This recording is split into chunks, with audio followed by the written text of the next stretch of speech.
T shirt खोल के नंगे बदन जाके एक आरजेडी के राज में जो जंगल राज था, जो अराजकता थी, जिसको हाईकोर्ट को भी कहना पड़ता था कि बिहार में जंगल राज है, खोखली राष्ट्रवाद की बात करते हैं, कहते तो राष्ट्रवाद की बात है। और जिस तरह से कांग्रेसियों ने देश को बदनाम करने का कार्य किया है, एआई समिट में पूरे दुनिया से लोग आ रहे थे। अगर आपको कुछ बोलना भी था तो आप अपने एक मंच पे आके अपने नेतृत्व को आके बोल सकते थे, लेकिन जिस तरह से उन्होंने टी शर्ट खोल के नंगे बदन जाके एक बड़ा इवेंट में उन्होंने जिस तरह से किया है, वह कांग्रेसियों का वो चाल चरित्र और चित्रण को दिखाता है कि वो किस तरह से जो है खोखली राष्ट्रवाद की बात करते हैं, कहते तो राष्ट्रवाद की बात है।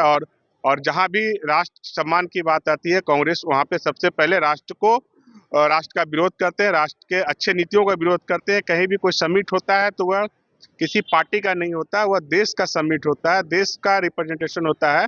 देश में आपका जो हम लोग एआई का जमाना है, हमारे प्रधानमंत्री जी ने पूरे देश के वर्ल्ड के जितने टेक्नोक्रेट से, बड़े बड़े स्टेट से लोग, बड़े बड़े कंट्री के लोग आए हुए थे, और जिस तरह से कांग्रेसियों ने किया है उसकी जितनी भी निंदा की जाए वो कम है। सर, अमित शाह ने कहा है सर कि वोटर लिस्ट से ही सिर्फ घुसपैठियों को नहीं निकाला जाएगा, बल्कि देश से निकाला जाएगा। बिल्कुल आदरणीय हमारे गृह मंत्री जी ने बिल्कुल सही कहा है कि वोटर लिस्ट से ही नहीं, वो घुसपैठिया जो अवैध रूप से हिंदुस्तान में रह रहे हैं उनको पूरे देश के बॉर्डर से हम लोग को उनको खदेड़ना है। उसके लिए कागजी प्रक्रिया जितनी भी होगी वो चल रहा है और आगे भी कार्रवाई भी जारी रहेगी। ममता बनर्जी ने कहा है सर कि बंगाल के जो लोग दूसरे राज्यों में जाते हैं उनके साथ दुर्व्यवहार किया जाता है।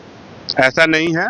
बंगाल एक ऐसा प्रांत है जिसको पूरे हिंदुस्तानियों को उस प्रांत से प्रेम है, क्योंकि राष्ट्रगान और राष्ट्रगीत देने वाला वह प्रांत है, और सुभाष चंद्र बोस जैसे देश प्रेमी का वो प्रांत है। इसलिए बंगाल और बंगालियों से तो पूरे हिंदुस्तान का लगाव है, खास करके भारतीय जनता पार्टी का तो रूह बंगाल में बसता है। ममता बनर्जी दीदी जो है, इस बार टीएमसी जो है बंगाल में चुनाव हार रही है, तो हारने के पहले उनको जो भी मन में आता है वो बोले जा रही है। तेजस्वी यादव ने ट्वीट किया है सर और कहा है कि जो प्रधानमंत्री खुद जीत कर बिहार चुनाव में आए थे, सरकारी तंत्रों का दुरुपयोग किया, आज बिहार में 4 साल और 6 साल की बच्ची के साथ बलात्कार हो रहा है और मौन बैठे हैं।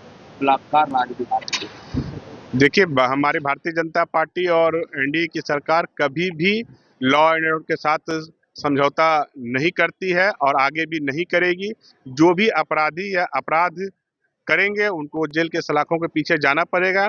आप माननीय तेजस्वी जी से जाकर पूछिए कि वो सत्ता में आज 20 वर्षों से दूर क्यों हैं, तो उनका जवाब उनको खुद मिलेगा कि उनके राज्य में, आरजेडी के राज में जो जंगल राज था, जो अराजकता थी, जिसको हाईकोर्ट को भी कहना पड़ता था कि बिहार में जंगल राज है, और भारतीय जनता पार्टी और एनडीए की सरकार बिहार में लॉ एंड ऑर्डर के भरोसे ही है, और लॉ एंड ऑर्डर ही हमारी प्राथमिकता है, आगे थी और आगे भी रहेगी। पप्पू यादव ने कहा है कि बंदर के हाथ में बिहार चला जाए। अब तो पप्पू यादव जी से पूछिए, मैंने वो वक्तव्य नहीं देखा है।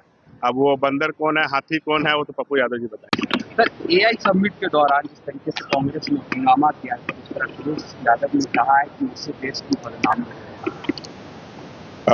जिस तरह से कांग्रेसियों ने देश को बदनाम करने का कार्य किया है, एआई समिट में पूरे दुनिया से लोग आ रहे थे। अगर आपको कुछ बोलना भी था तो आप अपने एक मंच पे आके अपने नेतृत्व को आके बोल सकते थे, लेकिन जिस तरह से उन्होंने टी शर्ट खोल के नंगे बदन जाके एक बड़ा इवेंट में उन्होंने जिस तरह से किया है, वह कांग्रेसियों का वो चाल चरित्र और चित्रण को दिखाता है कि वो किस तरह से जो है खोखली राष्ट्रवाद की बात करते हैं।